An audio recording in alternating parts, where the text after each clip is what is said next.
Hello, everyone. Good afternoon. Good morning. Welcome to today's seminar on the landscape of regenerative cotton. I'm Jessie, your moderator today. Our topic today is about regenerative cotton.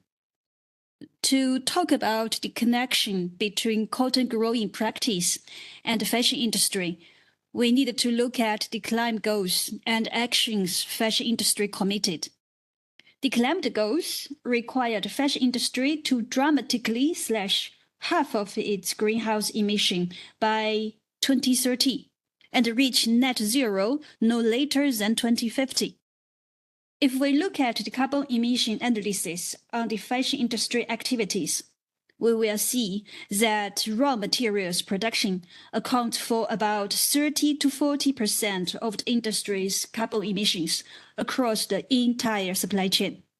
That makes raw material production at the center of attention.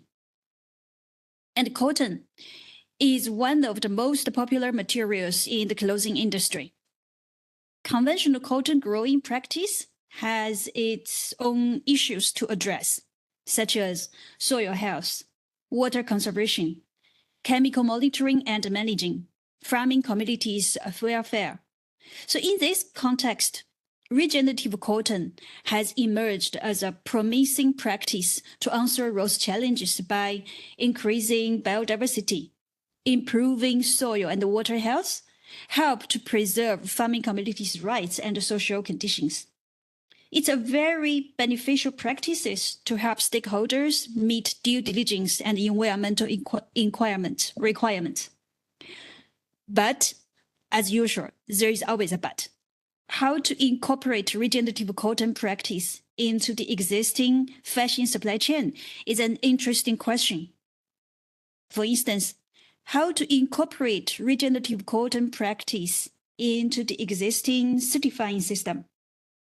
In another word, how to certify a regenerative cotton practice, especially it varies from regions to regions and deeply rooted into the local context. And how to measure the outcome, what data to collect, whose data, and how to reward farming community. It's just generate many, even more interesting questions. But before we dive into details, we prepared a multiple choice questions for everyone. You can find it in the chat box. I can also read it for you. So if you look at the right side of the screen, you will find the question. Just a second.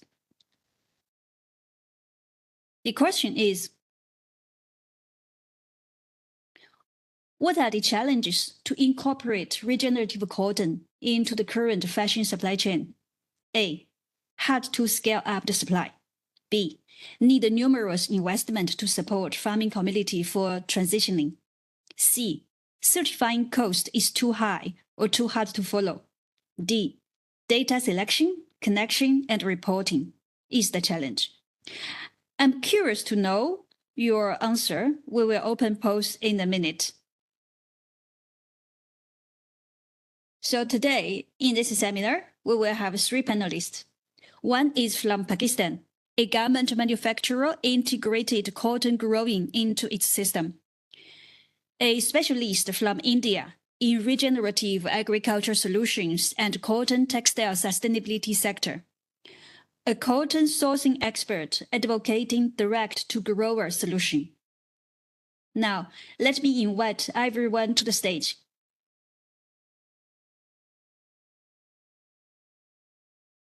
We have Sakib from Artistic Beaners, Amor from Bitter Region, and Ruchita from Sorcery.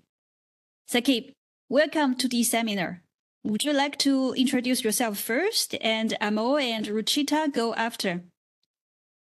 Thank you very much, Jesse. I'm Sakib Suhail and I lead the responsible business team at Artistic Milliners.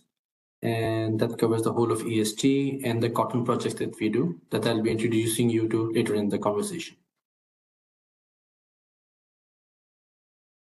And Amor, would you like to? Yeah. Thank you. Thanks, Jesse. Thank you, everyone. My name is Amol. I'm the co-founder and chief executive at People Region Solutions, which is an organization, as Jesse mentioned, to implement regenerative solutions and offer a roadmap for brands to achieve their net zero goals. I come from a textile apparel management background and have been working in the sustainability space for over a decade now, based in India. I look forward to our discussions today and hearing from our fellow panelists. Thank you. And Ruchita, please go ahead. Thanks, Jesse. Hello, everyone. I'm Ruchita Chabra, Sorcery's Grower Engagement Director, leading the implementation of our direct to grower solution in India and supporting programs in Pakistan. Having worked closely with apparel brands and supply chain on sourcing and manufacturing in the early parts of my career, I always felt there is more to achieve, especially for certain segments of the industry. And now, last few years, I have been working with sustainable cotton sector, managing programs like organic, better cotton, and other frameworks. And with experience on both the sides, I understand challenges at the sourcing end and at the farming end too. So I'm excited to be in this discussion with such experts and share more about Sourcery and how we connect brands and other supply chain stakeholders and with leading cotton growers who are committed to transforming trade for good. Back to you, Jesse. Thank you, Ruchita. Thank you. And thank you, Amol. And thank you, Sakib. Now let's look at the poll. I don't know how you feel. It's very interesting. So the most selected answer is need numerous investment to support farming community to for the transitioning. I think that's really our seminar is very timely as we have 3 panelists all step into regenerative cotton farming. So we were here, very insightful sharing. Now, let me hand over the microphone to Sakib from Artistic Miners.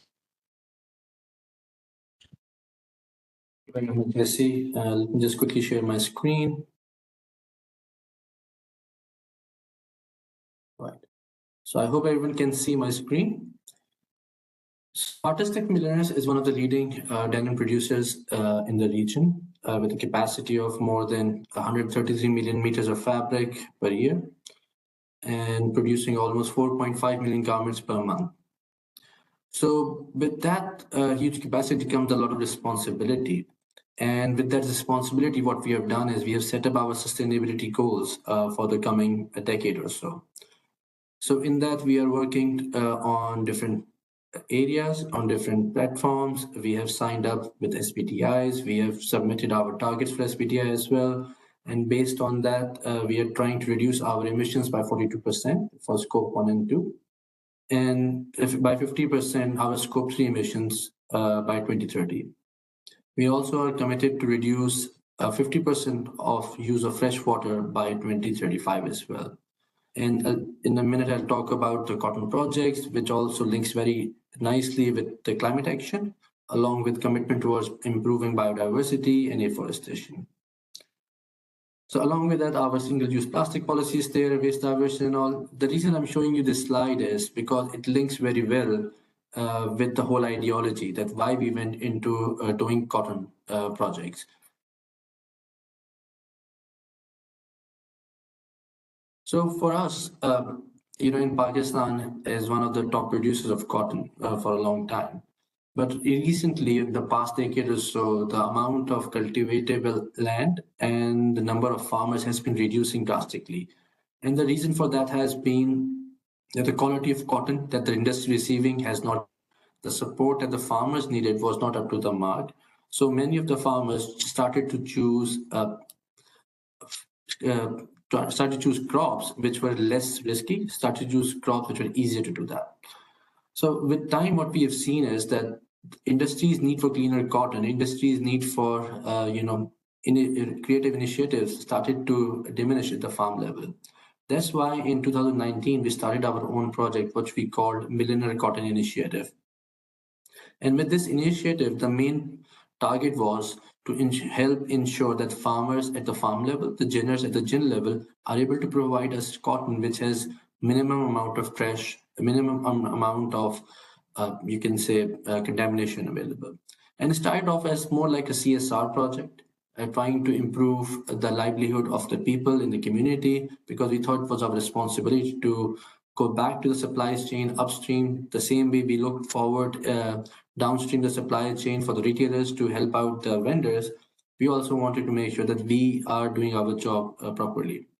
So we saw different issues like use of primitive technology, use of no use of tech basically for farming, farm management practices which were very old, which are not cooperative with the new times. So all of that was very important. But the most important part was, engaging with the community, making them understand that why we want to do what we wanted to do with them. And that takes a lot of time. Apart from this, another issue that we saw, not an issue, but upcoming regulations regarding traceability and extended producer responsibility, even though a lot of that is not trickled down to the farm level and general level, but we saw that that is the important thing that will be coming in the next 2-3 years. So that really gelled well with our project. The issues that we have seen in terms of growing organic and regenerative is some of them, just like Jesse put in the poll, one of the major issues is cost of certification and verifications.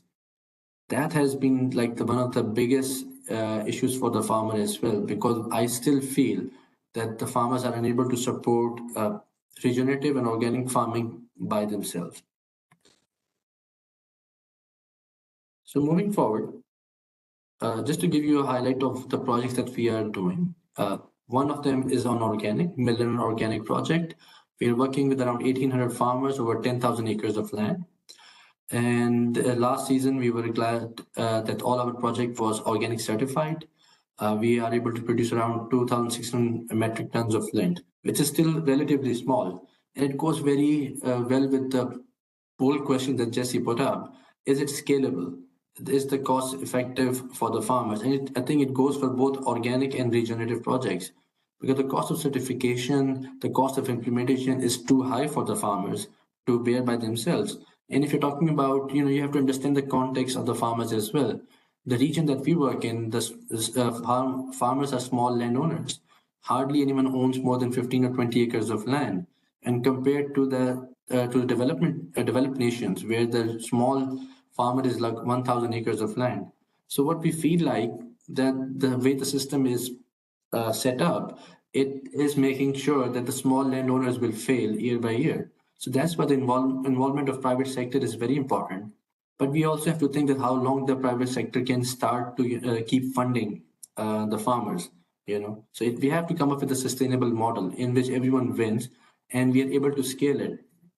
At this moment, the way it's set up, the scalability of regenerative and organic both are limited because of the cost involved, including the cost of certification, the cost of implementation, and cost of providing all this, the new initiatives and interventions at the farm level, because it's not easy to do that. So with our organic and regen program, we are the regen program we started last year with only 92 farmers. It was supposed to be a pilot to check, if we are able to do it or not. And we chose a location in which the farmers have been doing normal cotton production for a long time. And we thought it would be a good fit, because the reason that we want to do regenerative is to ensure that the soil is regenerated, right? We don't want to do these projects in a place where there is no need to do it.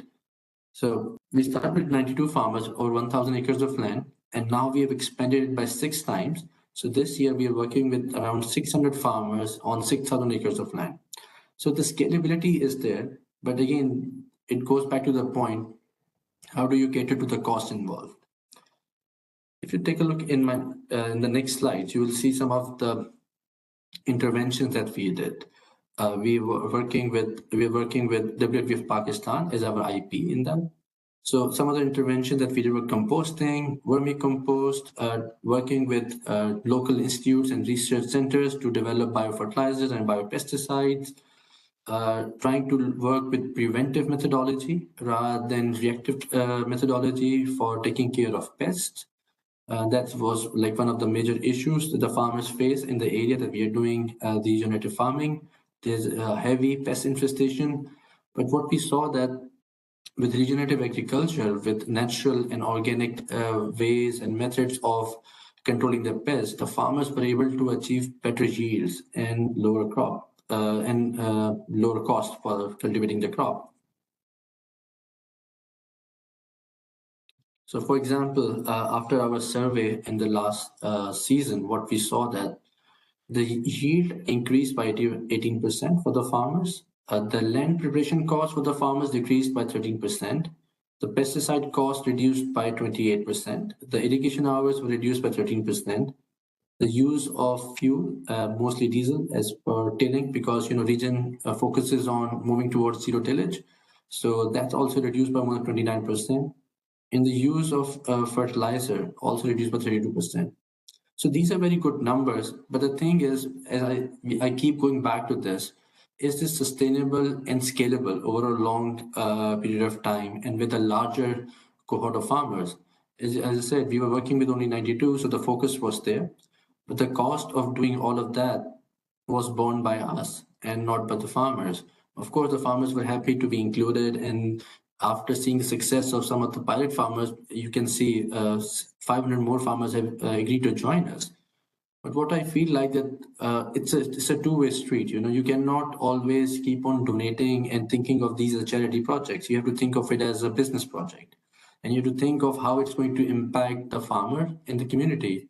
The fun with regenerative agriculture is not it's just not talks about the quality of the crop. It talks about how to improve the quality of biodiversity in the community. So that is very important for us as well. As I said earlier, the harvestable land in Pakistan is reducing because the farmers are losing interest in the cotton crop. So we have to make sure that we make their lives easier by providing programs like alternative livelihood for women. Female farmers need to be encouraged. But most importantly, they need to understand that with regenerative agriculture, the quality of life will improve. With less pesticides, with less chemicals in their soil, the quality of food crops will increase. They will get sick less often. They will have a healthy lifestyle. The biodiversity will come back to the region and it will fight the natural enemies themselves rather than using chemicals and all. So this was one of the reasons that we started doing some of the sustainability and livelihood projects that we do, along with plantation of trees, has all been part of the regenerative landscape farming. Because we feel like that, I'll be honest with you guys. I feel like that in terms of demand of regenerative, it seems like that some of the customers are looking at regenerative as an alternative to organic, or I can say a cheaper alternative to organic, right? So the intent needs to be there that we need to support the farmers, just not because that it will provide a cheaper product, but we need to support the farmers because this is the way to go. We have seen firsthand how the farmers and the communities have suffered because of excessive use of chemicals, because of excessive, agriculture. So this type of methodology is very important in making sure that farmers continue to do that. It should not be a pilot done by us or anyone else, but it has to be sustained over a long period of time. So yeah, this is my initial point of view about this. You can see I've just put up a picture of the farmer and the response that we received. This guy established a fermenter in his cotton fields, and we received great feedback from the farmer saying that the quality of the crop increased. He did a pilot with like 2 fields. In one of them, he was using regenerative practices, and in the other one, he was using normal practices. And during last year's whitefly attack, he gave us feedback that with his regenerative practice farm, the model farm that he was doing, the crop was very resilient compared to where the chemicals were used. So again, this is one of the examples that we have seen, which has encouraged us to continue to invest in this project.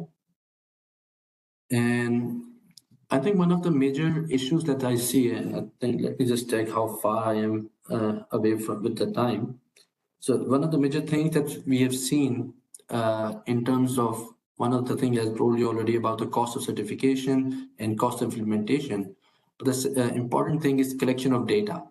how we collect the data to understand how do we benchmark the data to start with. So sometimes, we make a lot of mistakes in terms of starting a project without having a baseline data.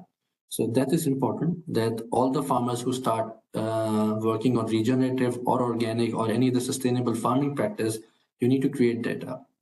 Because with this data, what we aim for is to provide carbon credits to the farmer in the end, right? Because that, I think, is one of the ways to help farmers reduce their dependence on private donors and donations from other organizations. So we have to work together to create a business case for everyone, especially for the farmers and also for the businesses in between the supply chain. So yeah, this is my initial thoughts on regenerative agriculture. Over to you, Jesse. Thank you, Sakib. Thank you for your very candid and insightful sharing.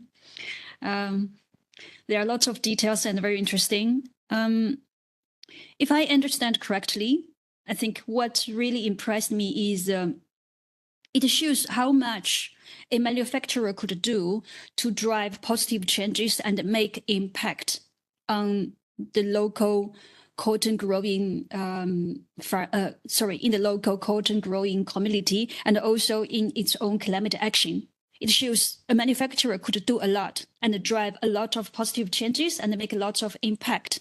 But just want to make a small note here that Artistic Minerals is a very capable manufacturer. Of course, if you are a very financially capable manufacturer, maybe this is the experiences you should take a look and learn from Artistic Minerals. But I'm also thinking, and also how beneficial this could be to benefit not just the manufacturers or fashion industry, but also the local farming community. But again, maybe we could motivate a group of manufacturers or even manufacturers from a region to get into cotton growing. However, if the whole industry, the whole fashion industry wants to meet the climate goals by net zero by 2050, then this is not enough. This is far than just enough. We need a system to financially sustain the practices. And that actually related to what you talk about, the cost of certifying, the cost of transitioning, and the need of investment. Only relying on manufacturers is definitely not enough to help the whole industry to meet the climate goals. Yeah, and just to add to that, Jesse, that Artistic Mirror not only on its own, but we are also blessed to have good partners with us on this journey, who supported us. And I would love to name them. Bestseller Jack and Jones. They have worked hard with us throughout the last 4 years, working on organic as well as regenerative practices. So hats off to them for supporting us. And I think this is one of the platforms that we need to use to encourage more retailers to come on board. And if you see in Pakistan, there are many manufacturers who are already working on regenerative practices now. It's like a very good situation for the farmers.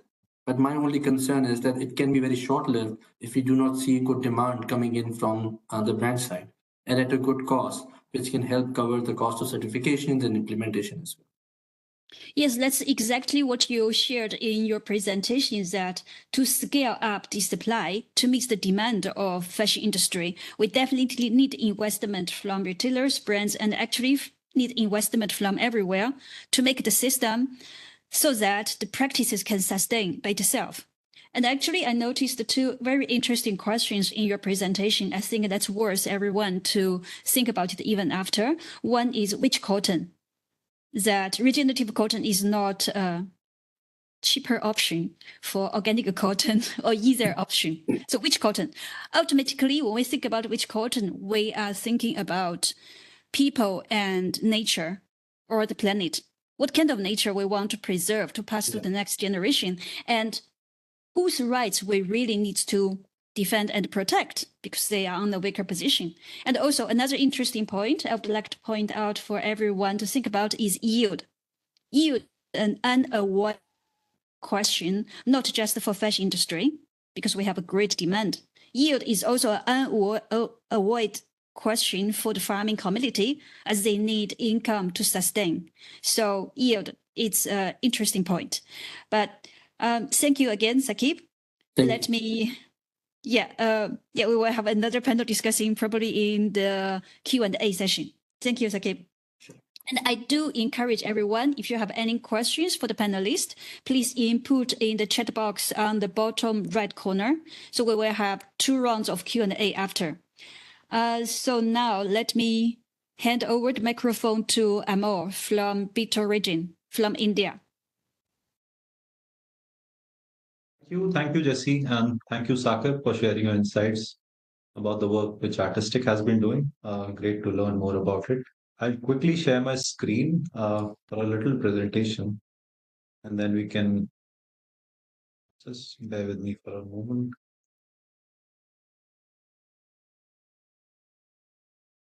I hope it's visible. I'll maybe give it a couple of seconds for it to come through. But yeah, so my name is Amol. Like I mentioned earlier, I head the organization, the Beetle Region Solutions. We are a young organization in this space working with brands, retailers, and supply chains to offer net zero solutions and climate neutral traceable supply chains. But we are not young in any means by the amount of experience and expertise that our teams hold in working with sustainability issues and smallholder farming challenges and textile supply chains.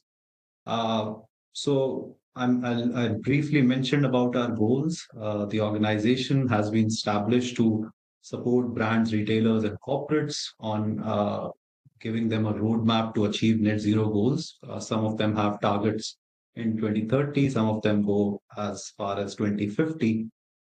So we kind of create solutions not just in the production space, but also from a textile supply chain management point of view to be able to offer them climate resilient and neutral supply chains.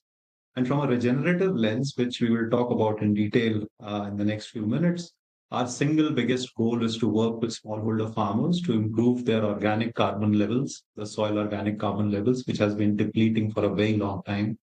We are on the verge of a soil disaster, if I may. We are sitting at 0.3% soil organic carbon levels, which is extremely low compared to some of the other farming countries where the pesticide and chemical usage has not been as intensive. So that's the goal of the organization. We want to up the SOC levels. And a little bit about the regenerative agriculture practices. This is the backbone, one of the most important pillars that we base our work on. We are offering and we are building systems and ecosystems to conserve the soil habitats at a micro and macro level, biodiversity at again at a soil micro and macro level, agroforestry solutions. We are implementing biochar projects, which is extremely critical and crucial boon, which has recently come up in the in this sector. A lot of you might be following this space. We are working on a lot of innovative solutions, including high density plantations and practices within regenerative agriculture like zero tillage, cover cropping, mulching, some of the multi-cropping practices to ensure that the biodiversity of the farm is preserved, which is extremely critical as far as regenerative agriculture goes. And most of the principles and criteria of the system evolves and is based on some of these extremely critical micro practices. This is a snapshot of where Beetle is, what we do. We are working across a land area of 100,000 hectares, predominantly cotton farmers. We are expecting to produce a yield of around 45 to 50,000 metric ton of cotton lint this year, which will be regenerative certified across multiple standards. And then we also have a little project in the sustainable paddy space, working with alternative wetting and drying process, which is to ensure that we are able to reduce the methane emissions from standing paddy fields. The objective is to bring all of this together, sequester carbon, and offer supply chain linkages for cotton from farm till potentially the end product. We are looking at, we are looking at solutions which are implementing that and helping us offer that to brands to build an end-to-end traceable supply chain. Biochar, I'll quickly touch upon this. It's a lot of you might be following this space. It's rapidly developing. There are a lot of biochar solutions and applications existing. A lot of organizations working in this space from a carbon perspective. We are working with most of our farmers to help them produce biochar. You can see some of these images in the background. I'll leave the benefits and impact of biochar on the slides, but for us, we are trying to address three major and critical issues as far as smallholder agriculture is concerned through biochar. One is the problem of waste from the harvested biomass, which is taken out by the farmers. It is typically burnt in open. In north of India, it's a big problem. Pollution has become a major issue because of burning of that biomass.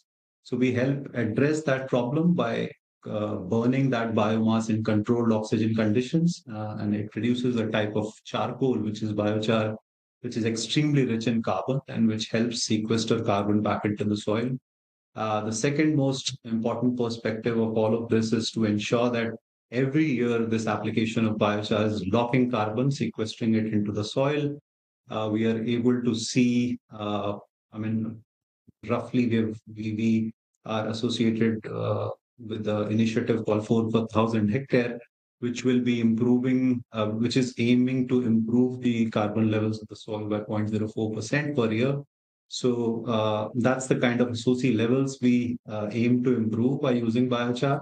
And the third most important thing is by applying biochar, farmers are able to get carbon credits, which can be monetized and providing them with tangible benefits, which will motivate them and urge them to continue to practice some of these regenerative practices and applying biochar. So that's a game changer, if I would, because this is the first time that we are recognizing the impact that the farmer is making on the supply chain, on the ecosystem, using some of these practices and monetizing that in an apt manner. Just a quick snapshot about what the regenerative supply chain looks like. We are looking at the breakup of emissions here. Very well versed, you as an audience, you might be around the major points of emission: fiber production, fabric production, and garment production. Combined is around 70% of the total emissions in this space. So we are urging brands to invest in carbon insetting processes where they provide the supply chains with by a support in form of buying credits, which goes back into their own supply chain to the farmers to motivate them with tangible benefits to keep growing regenerative cotton and following some of the carbon low carbon practices or some of the carbon sequestration practices. Traceability, as we all know, is extremely critical. If you're not able to map that supply chain end to end, if you're not able to provide the brands with the visibility of where the cotton is coming from, the pull of sustainable and regenerative cotton into the supply chain kind of stops. So we do encourage it from multi-pronged perspectives. We ensure that there is a blockchain system to manage transactions of regenerative from farmer till potentially the end garment manufacturers. We have some of the physical traceability systems as well implemented in our projects using DNA tracers and markers. And then we are also looking at ensuring that there is a human intervention. It's a very human intensive supply chain. We want to ensure that we are ratifying the transactions physically, the inventory physically, the segregation and storage of cotton and relevant materials are done in an accurate manner. So we do that with some of our ambassadors on the ground who are mapping all of this at a farming and ginning level, especially. And then at a system level, we are using markers and tracers to ensure it flows in a traceable manner all through the supply chain.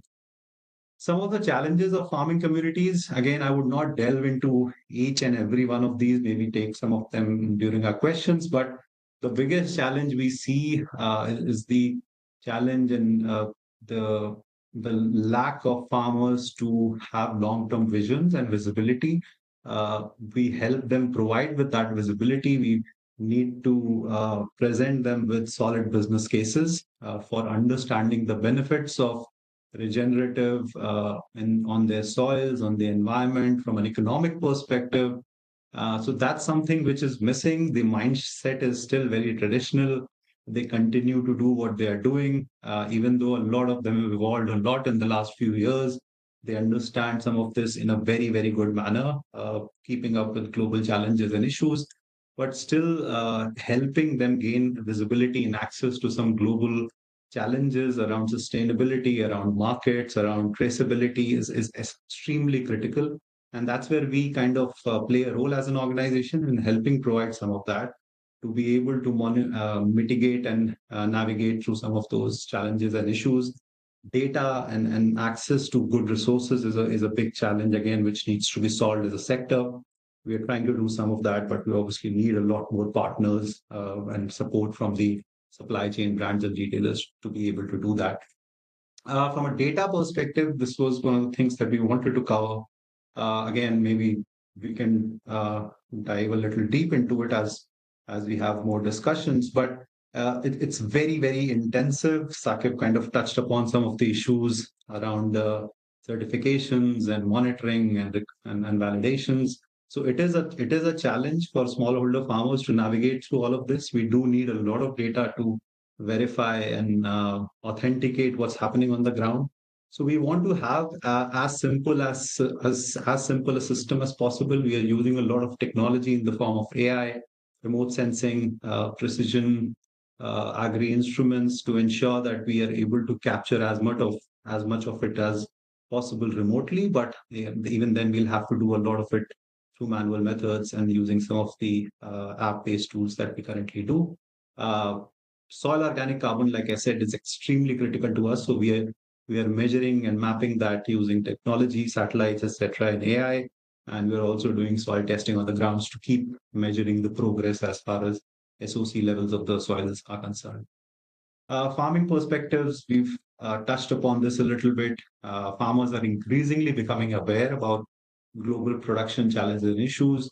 We are looking to solve some of these monocropping patterns. Farmers need to go into into a space where they can explore multiple crops, multi-cropping patterns and habitats, intercroppings, working across the year with different types of crops which can help fixate nitrogen, or we can preserve the biodiversity in a better manner. So we are looking at some of these solutions. It's changing. Definitely, farmers do understand the need of the hour, and also we are helping them, like I mentioned earlier, understand the potential impacts compared to some of the short-term temporary gains which they might achieve by using excess of fertilizers or pesticides.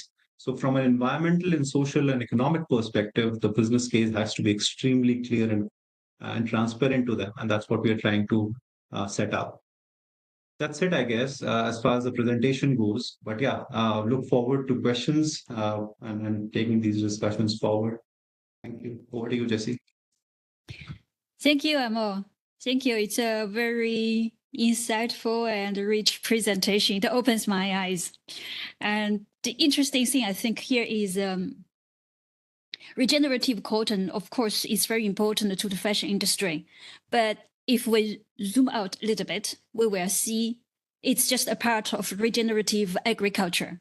And the interesting thing is, if you see it as part of regenerative agriculture, you will see more solutions to help fashion producers to reduce their carbon emission. For instance, the product you mentioned, BioSha, that's a very interesting approach, and carbon credits.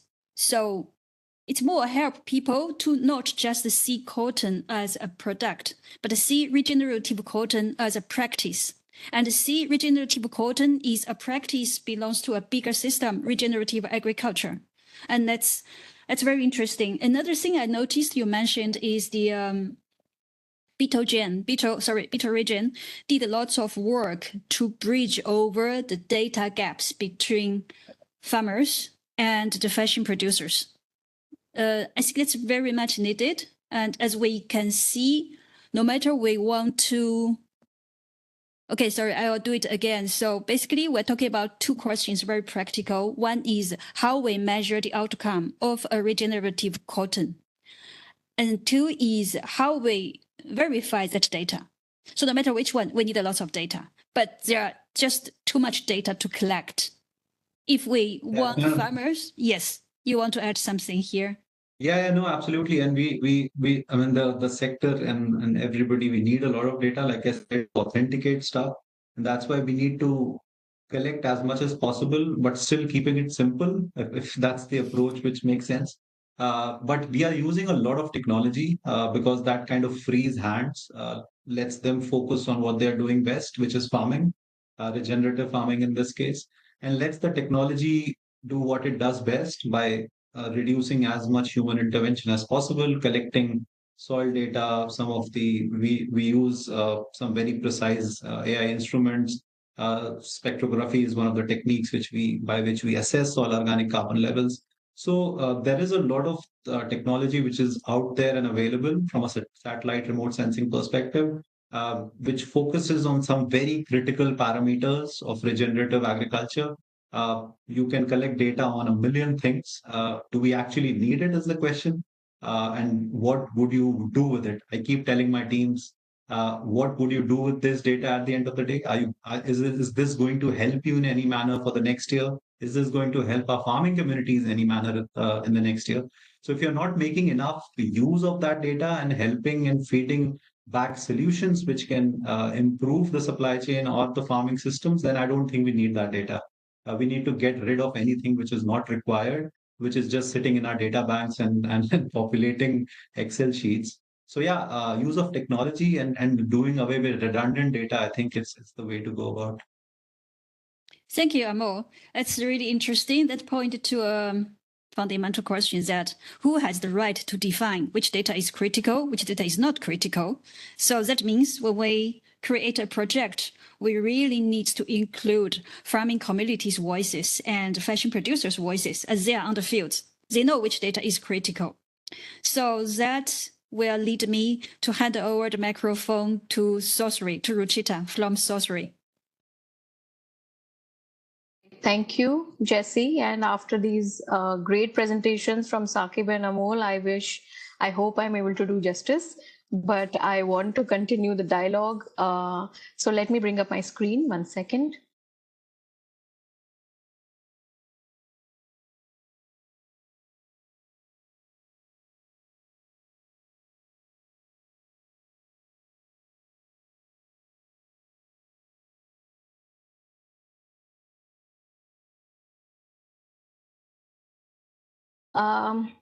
Okay, so I hope you all can see my screen now. And building on the discussion, I think the most fascinating questions from everywhere were mostly about scaling up sourcing and access to the market.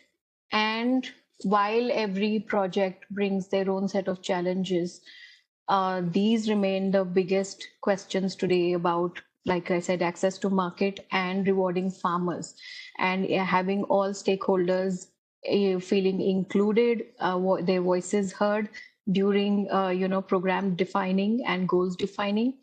But this is where I think our system comes in. It allows for a large scale impact, recognition, and financial rewards for growers and manufacturers, demonstrating excellence across commercial, social, and environmental aspects. And for manufacturers participating in today's webinar, we've simplified this process of converting your existing products into fully traceable items down to the farm level. And Sourcery shall handle the rest, ensuring seamless integration and transparency throughout the supply chain. Before we proceed further, I'd like to set the tone with a quote from the famous fictional detective, Sherlock Holmes. It's a mistake to theorize before one has verified data. And this quote speaks to the importance of basing theories and conclusions on solid evidence and verified information. And actually, it's really a reminder to all of us about prioritizing empirical evidence and data before drawing conclusions or constructing theoretical frameworks. For those of you who are not familiar with Sourcery, I would like to take a few minutes to provide a brief overview. Sourcery is a member-driven global sourcing solution that exists to transform trade for good. We facilitate transparent, fair, and efficient transactions across fiber, yarn, fabric, and finished goods for our partners that include growers, traders, manufacturers, and brands. And as a commercially neutral trade intermediary and facilitator, we developed the direct-to-grower solution to ensure unmatched transparency, traceability, and verified impact on all fiber, yarn, and fabric transactions from grower to the brand. In collaboration with our partners, the direct-to-grower approach to trade is defined by transparency, fairness, and efficiency, and inclusivity, impartiality, and verified impact are foundational to our unique position in the market as a member-owned sourcing solution. Sourcery partners are guided by these three programmatic principles, and these principles define our commercially neutral role in the trade where Sourcery is inclusive of all growers everywhere. We remain fully partial to commercial interests that is essential for building trust among buyers and sellers, and together aim to accelerate the impact that is more measurable, meaningful, and equitable through the collection of primary verified data at scale. Similar to a band leader or a conductor in an orchestra, Sourcery brings together different sections of the value chain to create more harmony. And as a team, we do not play the instruments, yet we write the music that everyone can follow to accelerate their transformation of trade for good. Available to all licensed partners, the direct-to-grower solution includes three interconnected service pillars of trade facilitation, impact and assurance, and impact finance, along with access to the Connect app. Together, the direct-to-grower solution enables transparent, fair, and efficient trade from grower to consumer. The forthcoming Sourcery Connect app. This is the digital nexus of the direct-to-grower solution, putting the power of collaboration, digital trade, verified impact, and finance in the hands of our partners. Now let's talk about our impact and assurance program. Our impact and assurance program empowers growers, organizations, manufacturers with the ability to collect, verify, and own their own impact and transactional data. It's a more robust, secure, and scalable way to enhancing product authenticity. Let's explore further how this works and transforms the data collection. Our impact and assurance program is built on three components that make it all work: protocol, services, and Sourcery Connect app.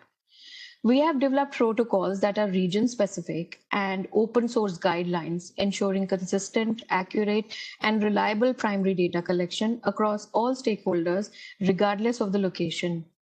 Grower Essentials and our other services at grower and facility levels, and assurance and traceability services empower engagement, training, data collection, verification, and measurement across your supply chain for commercial, social, and environmental impact. In the future, all these services will be accessible through the Sourcery Connect app.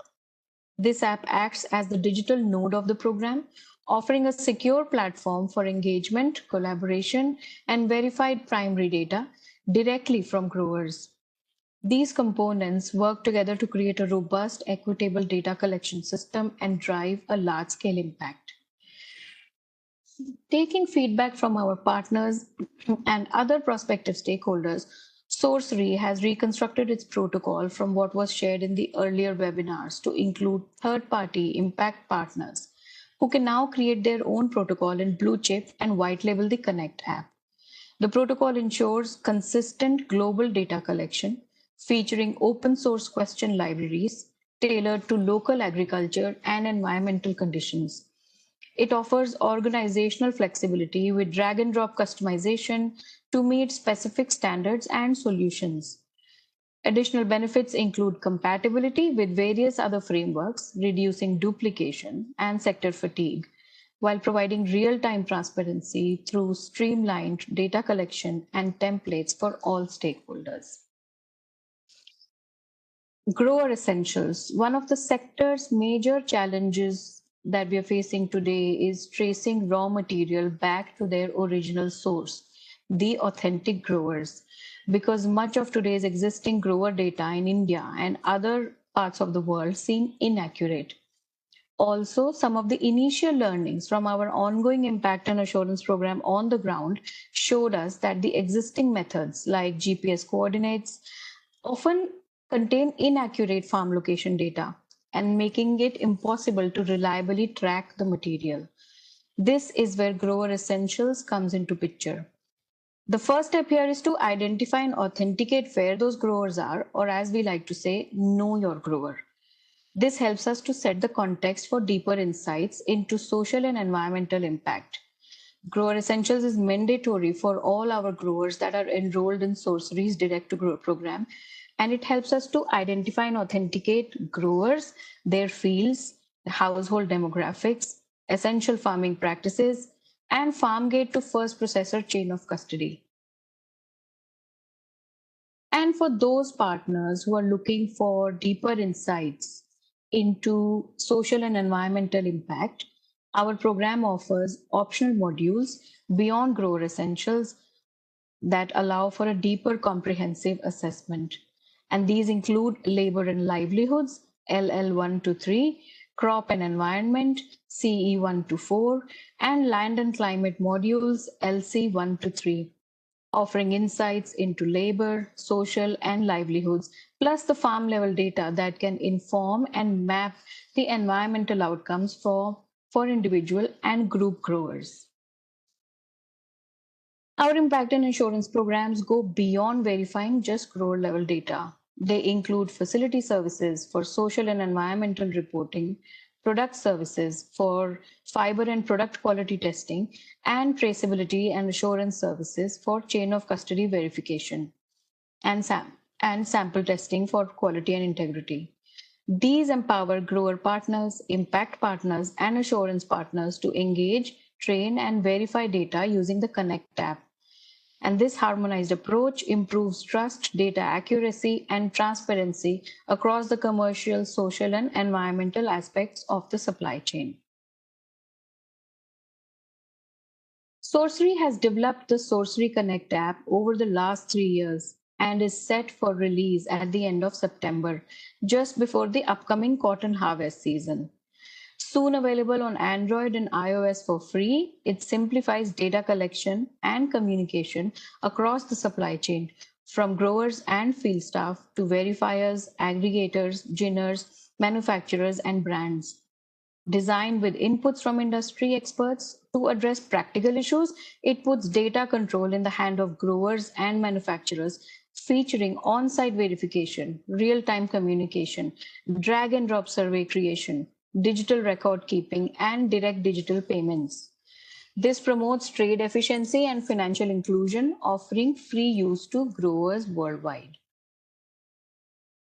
And now I'm going to talk about blue chips, which are encrypted digital assets with verified data.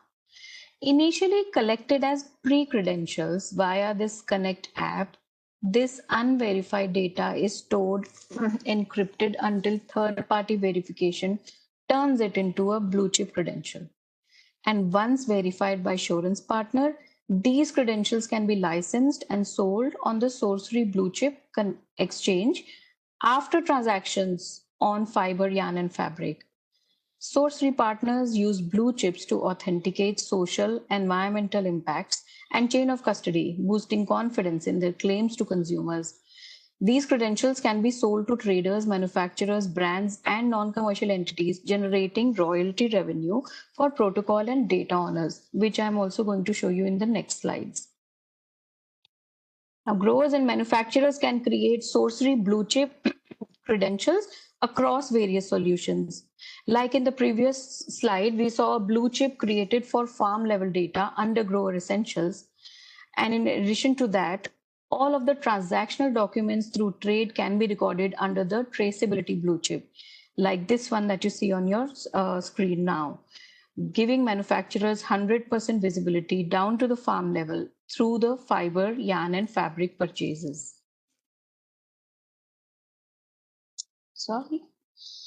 The blue chips shown here are examples of various organizations who can own their own blue chips and can benefit from the license sale of the data. As you can see on the left of your screen, the logo on the top left of each blue chip is the protocol owner, while the entities on the bottom of the blue chip are organizations who owns the data collected under each blue chip when sold under license. And on the right, you can see the blue chip stack. Now, every blue chip stack starts with grower essentials, which is mandatory and a prerequisite for all growers that come on board on our program. Sourcery partners have the option to include additional layers such as labor and livelihood, LL123, crop and environment, CE124, and transactional traceability, TT1, to this stack. And this data stacking continues beyond the farm. As products move from gin to merchant or spinner, additional transactional traceability blocks can be added, ensuring verified chain of custody from growers to consumers. Gin or spinners entities can contribute their own social and environmental blocks to the stack too. And assurance partners, we have partnered with Control Union, IDFL, GSCI, and HAP, hire a partner, and we also welcome others to join us to ensure end-to-end quality, integrity, transactional verification, and impact from grower to consumer. And these partners provide independent third-party data collection, verification, sample collection, laboratory testing services across Sorcery's grower essentials and other service offerings like grower facility assurance and traceability services.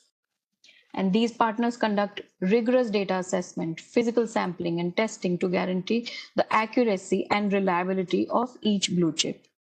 This process mitigates counterparty risk in transactions involving fiber, yarn, and products, offering full visibility into their origin, quality, and integrity. The Sorcery Blue Chip Exchange transforms verified sustainability data into tradable assets, benefiting growers, traders, manufacturers, and brands. It offers a platform where assurance partners verify trade, traceability, and social environmental impact data, converting it into digital blue chips. And these blue chips can then be listed for sale of their license on the Blue Chip Exchange, allowing brands and partners to purchase licenses and utilize the verified data.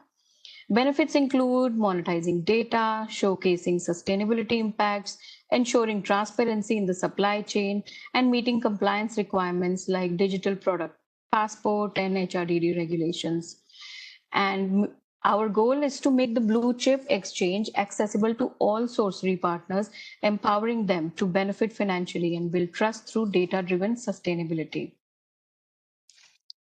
And now, before we end the presentation, impact collaborators are organizations who have developed their own measurement and evaluation frameworks and reporting system and are trusted by growers, grower communities, and sectors around the world. We also invite these impact collaborators, all the standards that you're currently working with, that have built their own data systems, their own data frameworks, and processes in the Sorcery solution. Today, Sorcery already works with growers enrolled in many of these programs, including Better Cotton, Regen Agri, United States Cotton Trust Protocol, Cotton Made in Africa, Organic, Good Earth Cotton, and so on, and even the conventional growers, or what we refer to them as unaffiliated.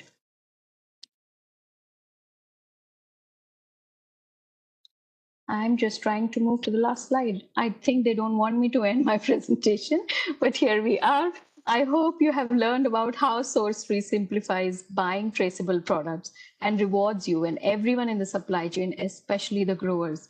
And if you're interested in becoming a manufacturing partner with Sorcery, you can scan the QR code now to discover more, or we can get in touch offline and we can explain you more. With this, I thank you all and now hand it over back to Jessie. Thank you, Ruchita.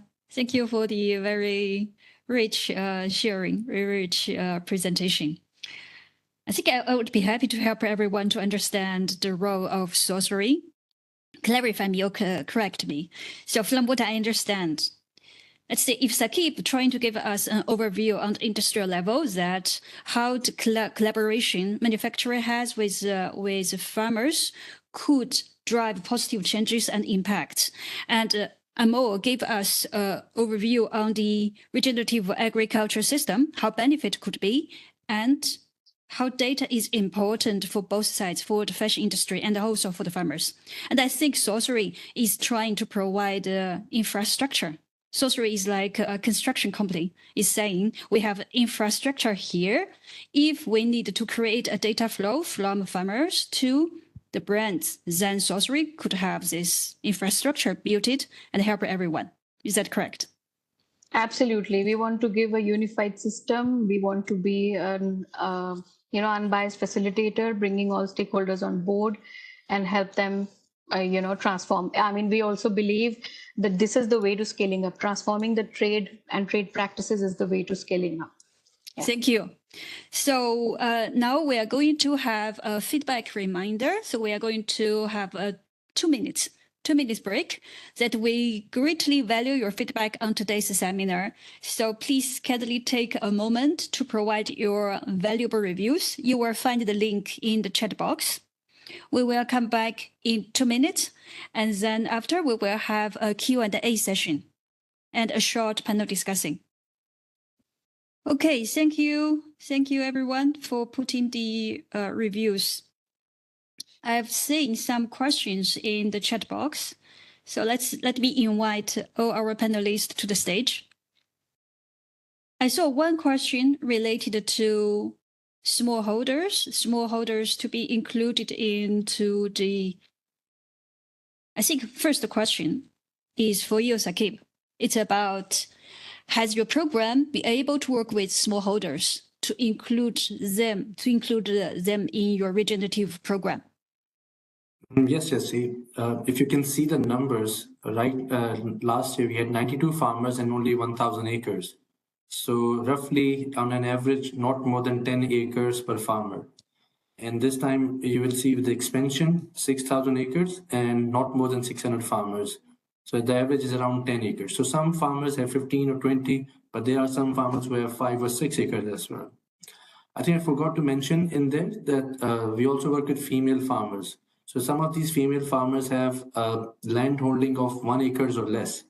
So we have some of those also involved in them. So that's how it works. I think this question is worth to have even another specific webinar to specifically talk about how to include smallholders into the regenerative program and what could be the challenges, what could be the help they need. Yeah. Yes, but again, how to keep them. Including them is easy. To keeping them and making sure that they do these practices year on year is difficult. That's right. Include them just the step one, how to make them stay in the program. Yeah. It's another interesting question. And I think second question, I'm interested to hear everyone's opinion. It's about, let me look at again, it's about contamination in cotton. So what's your comments or ideas or thoughts about that? Especially, I think the question is specifically on Asian cotton, the contamination in Asian cotton, the quality. So let me hand over the microphone to Amol. You have any thoughts about that? No, a very good question, actually. I mean, sustainability and regenerative practices and the impact that we have on the environment is one part of it. But from sorry about the flickering lights here. But definitely the quality of cotton, the technical parameters, contamination and trash is a major concern, especially in the subcontinent.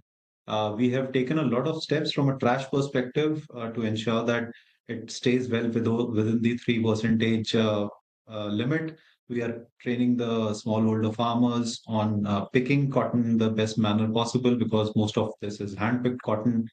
So practices like picking cotton from the top and not the bottom, or sorry, not from the bottom and not the top, because then there is more trash on the bottom balls. And some of the other practices at the ginning level to ensure that there is proper segregation, blow room practices maintained to ensure that the trash is kept well within under control. From a contamination perspective, it's a lot about awareness, especially around smallholder farmers and how to ensure that the cotton is segregated properly, it is stored properly, it is well covered when it is stored at the farmer facilities or at the ginning facilities before it enters the blow room levels. we are also investing, not as an organization, but the industry is investing in technologies at the ginning and at the spinning level to ensure that there are screens available to discard contamination before it enters the ginning or the spinning processes. But all of that kind of adds to the cost. We introduce any technology, the price of a bale of regenerative cotton increases by a bit. So some of it has to be taken care by the supply chain. Some of it has to be borne by the brands and suppliers. But there are ways to do that. We have successfully trialed pilots and models by which trash and contamination has reduced a lot. Some of the brands who buy 100% white garments from these made from this cotton, they have invested in reducing or keeping the contamination under check. So a lot of that is an effort, a collaborative effort. We as an organization can do only enough as awareness practices to ensure that contamination and trash is kept under check. But beyond that, it's almost like our entire supply chain effort, which sometimes does pay off, and we do see results if everybody is involved. Thank you, Amol. And talking about contamination or cotton quality, as you said, it needs efforts from the whole industry and even from the local government and the local support, especially from the government. So yeah, it's a systematic challenge, actually. I noticed we have a few minutes left, 4 minutes left to wrap up the seminar. I feel time is always not enough for interesting topics. Maybe you should have a summit, like a cotton summit for the farming communities and manufacturers to join. Okay, let me take this last few minutes to ask you, Saqib. If you have 2 minutes or 1 minute, what would you like to share to the fellow manufacturers from the region related to this topic? I think first thing is understand why you're doing this, the why for doing cotton, right? It cannot be just for the sake of doing it because everyone else is doing it. It has to make a business case. So don't do it as charity. Think of it as a business project. That's the only way to make it sustainable. And go and meet the community who is doing this for you. Go and meet the supply chain and find out and engage with them. Like Amul was saying earlier about contamination and trash. I think it's all about the mindset. When you talk to the cotton pickers, that why would they intentionally or unintentionally put more contamination or trash in it? Because they feel like they are just getting paid by the weight and not by the quality. So the training and the capacity building of the whole supply chain is very important and starts from all the way from the top, from the retailers to the person who is picking cotton, to the person who is watering the fields, the person who is carrying that picked cotton to the ginner, making sure that everyone has to take responsibility. So to the manufacturing industry, I would say that invest more in this field so the farmers do not back out from cultivating cotton, especially sustainable cotton, create a demand for them so they continue to do that and pay them fairly. Of course, as Amul pointed out earlier, it's very difficult in an environment where everyone is trying to cut costs. But we can look at different models like one the sorcery presents. There can be many other models as well. But we have to ensure that everyone has to make money out of it for it to be sustainable. So we all have to invest together our time, our energy, and our finances. Thank you, Saqib. I think it's a good feeling to feel at the end of a seminar that we have more to say before the clock running to the end. So it's a good feeling. And thank you very much for the very nice words to share with the fellow lecturers. I think this seminar help us to gain a high-level overview of the regenerative cotton, how this practice could drive positive changes and impact on fashion industry sustainability narratives, and what we need to do, actually, not just efforts from manufacturers, but also efforts from retailers and brands. And as you mentioned, it needs efforts from the whole industry. And sometimes it even also needs efforts from the government. And the good news is we have sorcery here to provide a infrastructure if we need to have a data flow from growers to the end consumers. that here is a hope. And Amo, I also like what you mentioned that we have technology here and we have knowledge here. So we just need mindset.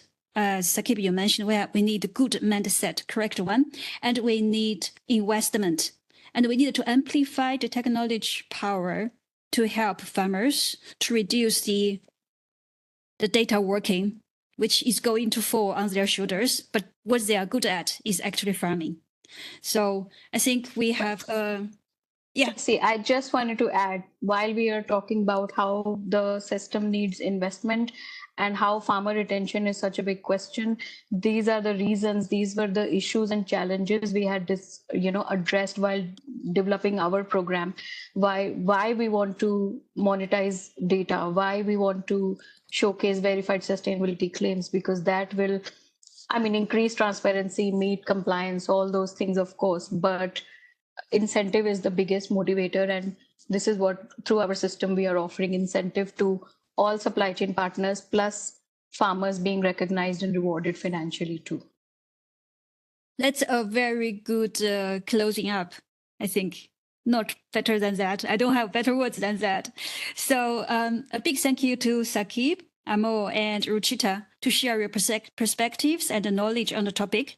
A big thank you to everyone joining the seminar, and a big thank you to the technical team supporting behind the scene. Remember to read our seminar, and see you next time.